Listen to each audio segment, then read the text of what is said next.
Todo lo que tenemos a nuestro alrededor, incluso nosotros mismos, tiene una interacción con la parte de la tierra como tal. Nosotros, cuando caminamos, con nuestros vehículos o todo lo que tenemos, está asentado sobre la superficie. Entonces, todo lo que tenemos a nuestro alrededor, que vemos como avance tecnológico, como civilización, tiene que tener esa parte de esa interacción. Entonces, la mecánica del suelo lo que hace es que podemos medir la resistencia que tiene el suelo con determinado peso que tenga encima. Si nosotros vamos a construir un edificio, una vía, entonces tenemos que medir de que el suelo donde vamos a construir si soporte ese edificio o esa vía o la represa, para que no haya asentamientos y después colapse lo que se construye. Nosotros tenemos la superficie del terreno, ¿sí o no? Entonces aquí vamos a construir X cosa, puede ser un edificio, ¿sí o no? Entonces lo que hacemos es que con un equipo de perforación, lo que hacemos es bajar hasta cierta profundidad y vamos extrayendo muestra de cada suelo. El suelo viene estratificado, él viene varios estratos de suelo. Entonces nosotros vamos a ver en cuál de estos estratos podemos colocar las bases de este edificio. Entonces aquí, por medio del agua, vamos a generar acá esta misma presión. Vamos a simular estas presiones que tiene el suelo acá. Mira que tenemos acá, vamos a simular esto. Dependiendo de lo que se vaya a construir, tenemos que mirar de someterla a esos esfuerzos y sobrepasarlos a esos esfuerzos para ver si sí va a ser capaz de sostener el edificio o la vía, la represa o lo X que se vaya a construir. Ahora, hay también en nuestra región, en casi toda Colombia, la parte de lo que son suelos tropicales, y eso hace que tenga unas características muy diferentes a lo que uno estudia en los libros en la parte de Europa, de Norteamérica. Entonces nos hace que tengamos que tener unos ingenieros que se especialicen en nuestros suelos y no sea todo de punta de teoría. Vamos a tener tres gráficas de los diferentes esfuerzos que soportó el suelo, y luego él nos va a dar acá, nos va a graficar acá unos parámetros que llaman los círculos de Mohr y nos va a dar la cohesión y la fricción, que son esos dos datos que necesita el ingeniero para poder diseñar. Es como, por ejemplo, cuando ustedes van a hacer una vía, ustedes ven que hacen unos talud, así, y eso no lo hacen arbitrariamente. Ese ángulo se hace con un estudio. Entonces con ese estudio, dependiendo del ángulo que nos den ahí, nosotros no nos podemos pasar de ese ángulo, porque si no, entonces eso se desliza. En la medida en que yo dejo de depender de una precisión del ojo, del oído, y lo tengo todo sistematizado, pues voy quitando parámetros que me podían dar problemas, dar incertidumbre. El estudio de suelos tiene tres aspectos muy importantes, que son: uno, el trabajo de campo. El trabajo de campo se refiere al trabajo que realizamos cuando llegamos al sitio, al lote donde se va a hacer el proyecto. Se hacen unas perforaciones y se sacan las muestras. Dos, pruebas de laboratorio.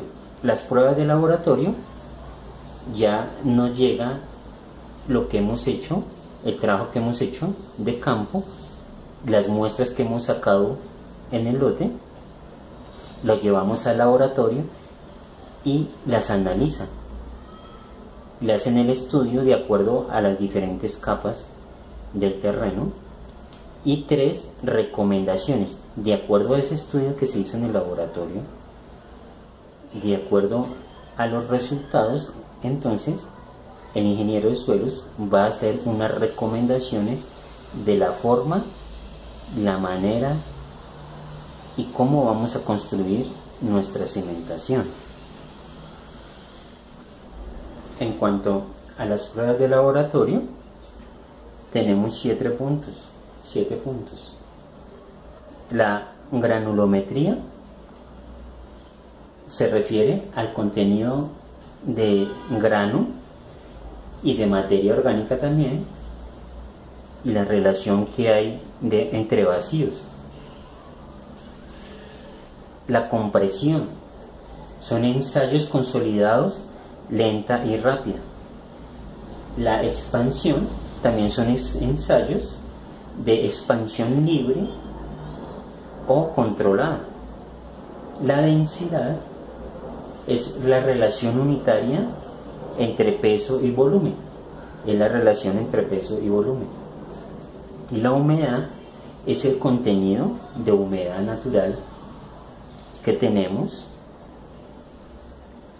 Lo realizan a nivel de porcentaje, la cantidad de agua respecto al peso. Los límites es el contenido máximo y mínimo también para determinar los límites entre el estado líquido y plástico y entre el estado plástico y sólido.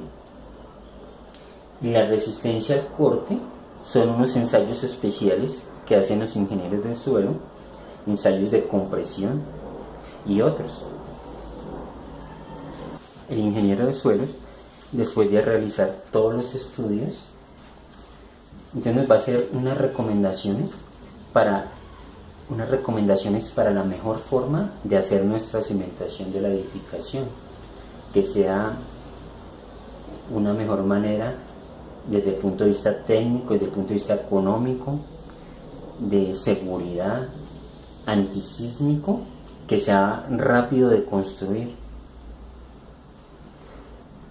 En cuanto a la descripción, porque las recomendaciones tenemos 4 o 6 puntos, y el primero es la descripción. La descripción se refiere a la composición, a la distribución, a la clase de cimentación, a la clase de terreno que tenemos para la cimentación.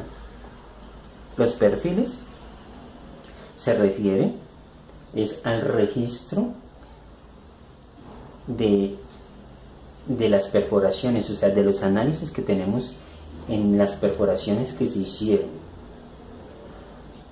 o sea, los puntos, en cada punto que se realizó los estudios, las capas y los tipos de suelos, o el nivel freático también, de acuerdo a si lo hay o no lo hay.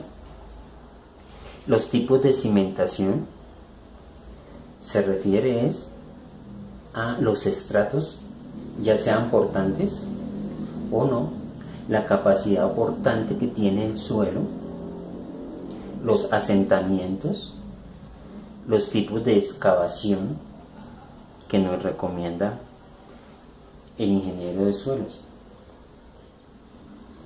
los cortes o de pronto taludes que haya que hacer, o si hay que hacer rellenos, o de pronto muros ya sea de contención, y los tipos de construcción o la manera de construir la cimentación.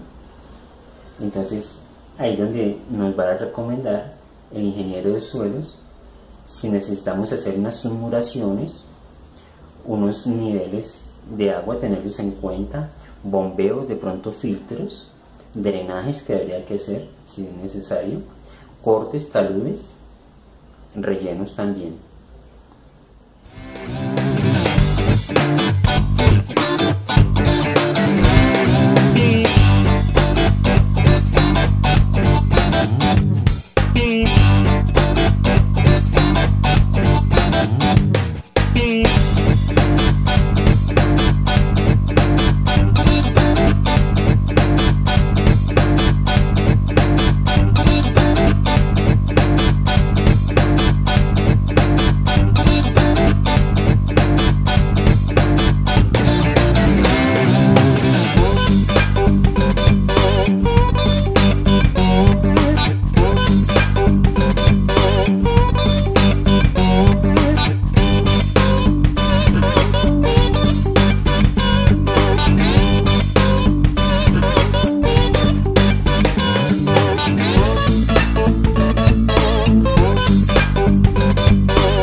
La capacidad portante es la capacidad que tiene el terreno para soportar las cargas aplicadas, la carga aplicada al terreno es la máxima presión media de contacto entre la cimentación y el terreno. O sea, la máxima presión que se pueda aplicar al suelo sin que el suelo se deteriore, sin que se raje o se dañe su superficie. El terreno, cuando se le aplica una presión hacia abajo, el terreno se modifica. Lo que hace esa presión es que va a cambiar las moléculas de terreno, las va a mover. Entonces, por ejemplo, si están así en orden, si están organizadas y todo el terreno tiene moléculas de esta forma, al aplicarle la presión, lo que va a hacer es que le va a cambiar de puesto a las moléculas y de pronto va a tener una gran distancia entre molécula y molécula, y eso hace que el terreno se deteriore y que el terreno de pronto se mueva.